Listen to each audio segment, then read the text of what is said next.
Hey guys, and welcome back to my channel. We are passionate about helping people with business and accounting. In today's video, I want to talk about the PPP Flexibility Act. So if you're interested, keep on watching.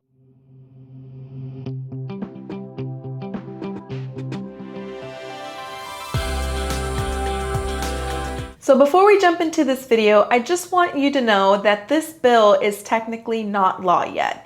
It has passed the Senate and the House, but we're currently waiting for approval by the president. So after the president signs the bill, then it turns into law. So really quickly, I am providing a link down below to the bill so you can see for yourself and look at this information for yourself. It's really important for you guys to trust but verify what you see on YouTube, and I am only going to share with you guys my interpretation of the bill. So now let's look at some major changes to the original CARE Act. So the majority of the changes are going to be in section 1106 of the original CARE Act. So a major change that was made is the extension of the covered period. So now we're going from an 8-week covered period to a 24-week covered period. So the bill states the period beginning on the date of the origination of a covered loan and ending the earlier of the date that is 24 weeks after such date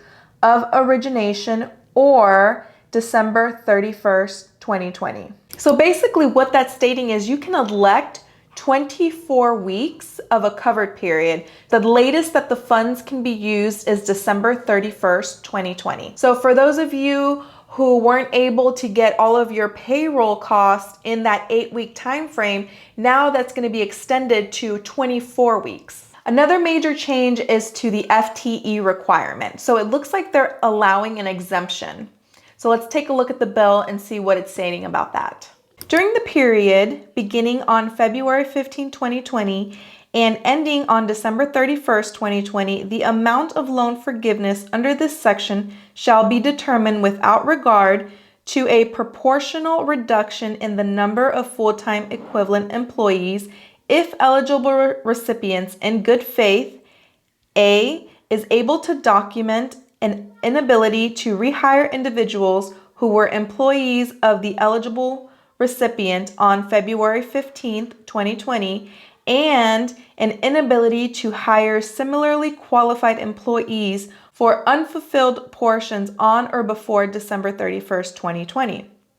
Or B, is able to document an inability to return to the same level of business activity as such business was operating at before February 15, 2020, due to compliance with requirements established or guidance issued by the Secretary of Health and Human Services, the Director of the Central for Disease Control and Prevention, so the CDC, or the Occupational Safety and Health Administration, OSHA, during the period beginning on March 1st, 2020 and ending December 31st, 2020. Related for the maintenance of standards for sanitation, social distancing, or any other worker or customer safety requirements related to COVID-19. So what does that mean? So in a nutshell, what that is saying is, one, if you can't find good candidates to replace your previous employees, and two, if you can't bring your business back to the level it was before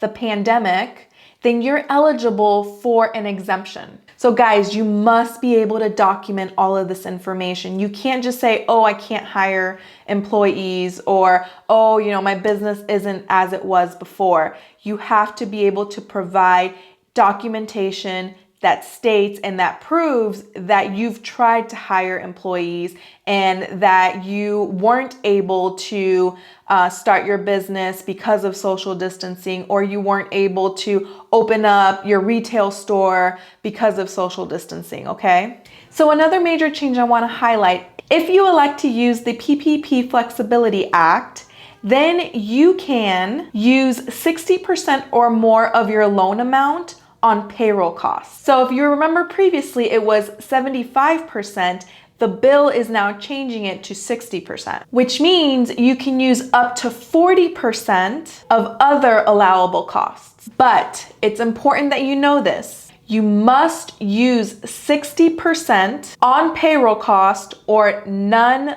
of your loan will be forgiven.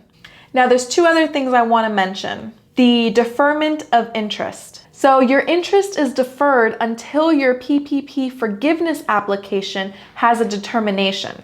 So now let's talk about the loan terms. So there's been an extension to the loan terms. So now we're looking at a minimum of a 5-year maturity date. So before, the loan was a 2-year loan, and now they've extended that to 5 years. So like I said, guys, this bill has not been approved by the president yet. This is merely an update to the PPP program and everything that's going on. So please stay tuned. Please be patient. We are all scrambling trying to figure out what we're gonna do. My PPP application video is already outdated, and once all of this gets determined and approved and into law, then I will make an updated video so you guys can refer to that one instead.